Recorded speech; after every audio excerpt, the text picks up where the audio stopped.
ఒకసారి ప్రజా జీవితంలో పబ్లిక్ లైఫ్లో ఉంటామని నిర్ణయించుకున్న తర్వాత ప్రజలు ఏ పాత్ర ఇస్తే ఆ పాత్రలో పనిచేస్తూనే ఉండాలి. అది రాజకీయ నాయకుని యొక్క రాజకీయ కార్యకర్త యొక్క లక్షణం అయి ఉండాలి. అదే నిజమైన రాజకీయం. లేకపోతే రాజకీయాలకు ప్రజా జీవితానికి అసలు అర్థం లేదు, లక్ష్యం కూడా లేదు. అది గుడ్డెత్తు చేనులో పడి మేసినట్టుగా ఉంటుంది. ఇది ఒక నిరంతర ప్రక్రియ. ఈ ప్రక్రియను ఒకసారి మనం ఈ జీవితాన్ని ఎంచుకున్న తర్వాత నేను రాజకీయాలలో ఉండాలి, నేను ప్రజా జీవితంలో ఉండాలి అని ఒకసారి అనుకున్న తర్వాత నిరంతరం పనిచేస్తూనే ఉండాలి.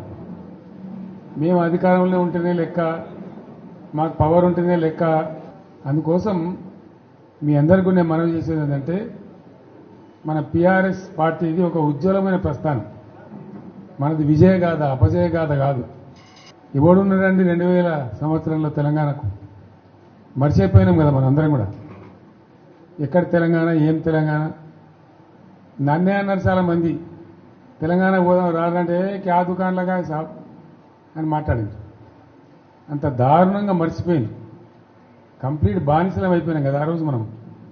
మన భాషను మాట్లాడడానికే భయపడ్డ రోజులు అది.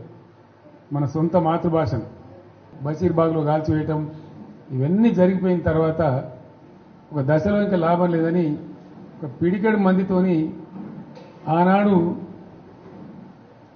చంద్రబాబు నాయుడు ప్రభుత్వం ఉండే రాష్ట్రంలో అతని చేతిలో 29 మంది ఎంపీలు, 185 ఎమ్మెల్యేలతో గెలిచిండు. 20 ఏళ్ళు రాజ్యంలో ఉంటా అంటాడు. పేపర్లు, మీడియా అంతా ఆయన చేతిలో, సినిమా పరిశ్రమ వాళ్ళ చేతిలో, మొత్తం పరిశ్రమలు వాళ్ళ చేతిలో. వాళ్ళు గీసిందే గీత, వాళ్ళు రాసిందే రాత. ఆనాడు నేను తెలంగాణ రాజకీయం మొదలుపెట్టిన. ఎంత ధైర్యం కావాలా? చిన్న విషయమేనా? ఆ రోజు మొదలుపెట్టి కొట్లాడితే అద్భుతమైన విజయాన్ని సాధించి మనం తెలంగాణ సాధించుకున్నాం.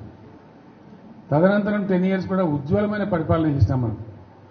ఏ ఒక్కరిని వదిలిపెట్టలే. సరే, ఓట్లు వచ్చుడు రాకపోవడం పక్కన పెట్టండి. ఓట్లు మనకు మొత్తమే రాలేదని కాదు. మనం 39 ఎమ్మెల్యేలు గెలిచినాం. తర్వాత 1.8%తో మనకు ఓటమి వచ్చింది.